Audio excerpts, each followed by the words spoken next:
They packed 200 pounds of salted fish around his body so the smell wouldn't give him away. He was rotting on a cart. His ministers walked beside him, pretending he was doing great. They ordered meals delivered to his carriage. They submitted daily reports through the curtain. Imagine being the man who unified China, who built the Great Wall, who buried an army of clay soldiers to guard you in death, and you spent your final years drinking mercury because your alchemists promised it would make you live forever. Let me tell you a story about the most powerful man in history who refused to die. Qin Shihuang was 13 years old when he became king of Qin. He didn't choose it. His father, a hostage prince living in the state of Zhao, had died young, and the boy inherited a kingdom that was already the most militarily powerful of China's 7 warring states. He had advisors, he had generals, he had a chancellor named Lü Buwei, who ran the government while the boy grew up. By his mid-20s, he'd taken control. By his 30s, he'd done something no one in Chinese history had done before. He conquered all 6 rival states and unified China under a single ruler. In 221 BC, he declared himself Shi Huangdi, first emperor, not as in before the others, first as in the beginning of everything. He believed he was starting a dynasty that would last 10,000 generations. Now, the scale of what he built in the next 11 years is almost impossible to overstate. He standardized writing. Every region in China now used the same characters. He standardized weights, measures, currency, and the width of cart axles so that wheels fit every road in the empire. He connected the northern frontier walls into a single defensive line, what we now call the Great Wall. He built a network of roads that rivaled Rome's. He relocated 120,000 wealthy families to his capital at Xianyang to break regional power. And he burned books, hundreds of them, philosophical texts, histories, poetry, anything that might encourage people to think about the past instead of obeying the present. Scholars who protested were buried alive. The number varies by source. 460 is the most commonly cited. Buried in pits outside the capital. He was building a world that had never existed.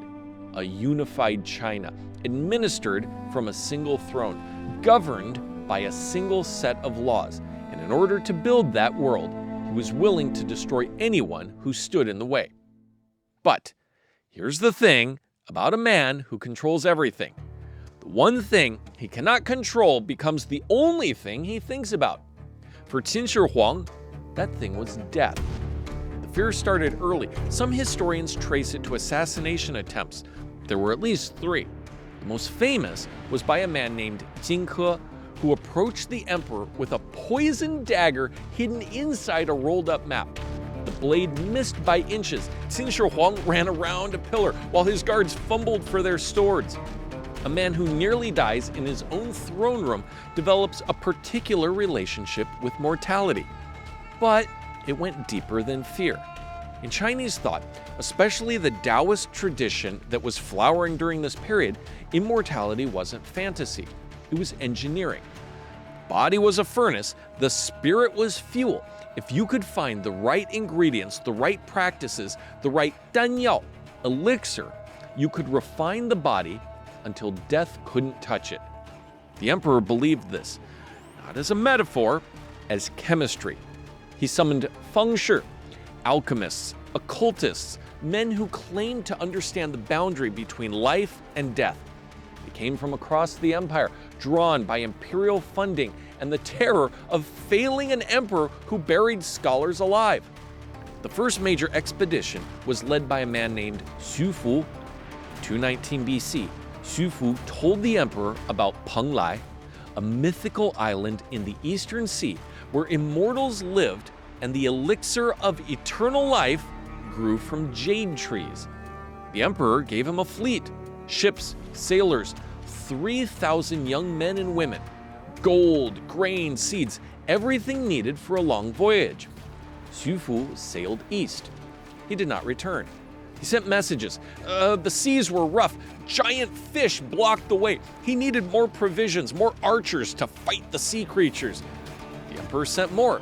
Xu Fu sailed again. He never came back. Now, where did he go? The historical debate is ongoing. Japanese tradition claims Xu Fu landed in Japan and stayed. There are shrines to him in several Japanese coastal towns. Chinese sources suggest he simply fled, took the emperor's fleet and his 3,000 colonists, and started a new life somewhere beyond the horizon. Either way, the emperor's first major investment in immortality sailed into the Pacific and disappeared. He sent another expedition, then another. The alchemists who remained at court offered him dansha cinnabar, mercury sulfide, a blood-red mineral that Taoists believed was the key ingredient in the elixir of immortality. Now, in Taoist alchemical theory, mercury was special. It was liquid metal. It moved like water, but shone like silver. It seemed to exist between states, between solid and liquid, between dead matter and living substance. The alchemists saw this as proof that mercury occupied the boundary between mortality and immortality. If you could ingest it properly, refined, heated, mixed with other minerals, it would transform your body the way it transformed itself. The emperor drank it. Not once, regularly. His alchemists prepared xiandan, immortality pills, from mercury, sulfur, arsenic, and lead. They heated the mixture in sealed crucibles, collected the vapor, condensed it, and presented the residue to the emperor as the elixir of eternal life. He swallowed it again and again. Mercury is a neurotoxin. It accumulates in the body. It destroys the kidneys, the liver, the nervous system. In high doses, it causes paranoia, hallucinations, violent mood swings, and organ failure. The historical record, written decades after his death by historians who had reason to hate him, describes Qin Shihuang in his final years as erratic, suspicious, prone to rages. He stopped sleeping in the same palace 2 nights in a row. He had tunnels built between his palaces so no one could track his movements. He executed anyone who revealed his location. Now, whether this was the mercury or the natural paranoia of a man with infinite power and infinite enemies, the sources don't separate the two. But the mercury was real, the pills were real, and the slow poisoning was real. In 210 BC, Qin Shihuang set out on the 5th great tour of his empire. He was 49. He traveled east toward the coast, toward the sea where Xu Fu had disappeared, toward the place where the immortals were supposed to live. He never made it. On the road, somewhere in today's Hebei province, his health collapsed. The accounts describe sudden fever, convulsions, and inability to speak.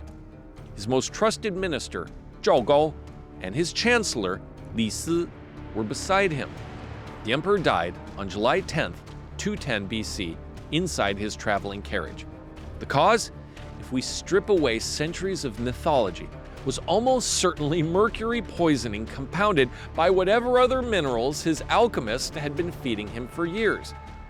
Now, the empire was 2 months' travel from the capital.